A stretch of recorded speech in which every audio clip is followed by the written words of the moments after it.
आज हम वर्ग दसम का जो हिरोशिमा पाठ है उस पाठ के बारे में आपको हम चर्चा कर रहे हैं। इसके कवि सच्चिदानंद हीरानंद बादशाह अज्ञे जी हैं। हिरोशिमा जो शहर है वो जापान में है और इसी शहर पे अमेरिका ने परमाणु बम गिराया था और यह शहर बहुत हंसता खिलखिलाता शहर था।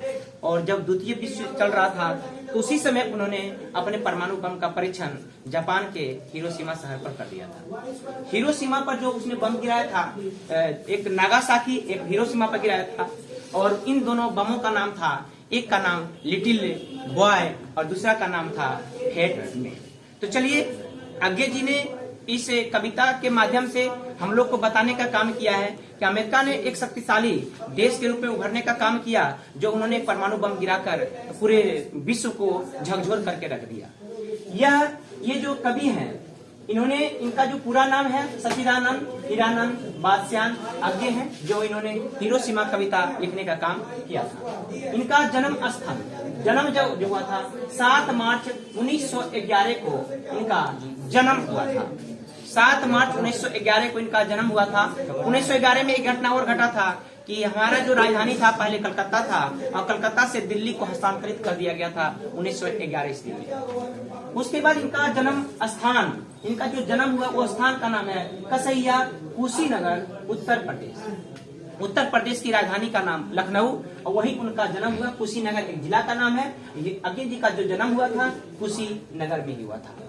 मूल निवास स्थान, इनका जो मूल निवास स्थान था करतारपुर के थे, पंजाब। करतारपुर जो पड़ता है वो पंजाब में पड़ता है। इनकी माता का नाम, अज्ञे जी जो थे इनकी माता का नाम था बेंती देवी। माता का नाम था बेंती देवी और पिता का नाम है हीरानंद शास्त्री। इसी नाम से इनका नाम जुड़ा हुआ है, पिता के नाम से ही इनका नाम जुड़ा हुआ है हीरानंद शास्त्री। इन्होंने मैट्रिक की परीक्षा 1925 ईस्वी में पंजाब विश्वविद्यालय से की थी और मैट्रिक की परीक्षा पास करने के बाद उन्होंने इंटर की परीक्षा 1927 में मद्रास क्रिश्चियन कॉलेज से किया। बीएससी की परीक्षा उन्होंने 1929 में फॉर्मन कॉलेज लाहौर से किए थे। एमए, उसके बाद बीएससी के बाद उन्होंने एमए डिग्री प्राप्त किए। उन्होंने अपना जो था डिग्री उन्होंने परिवर्तन किया। एमए उन्होंने अंग्रेजी भाषा से किया और फॉर्मन कॉलेज लाहौर से किए थे। आगे ये जो थे बहुभाषाविद थे।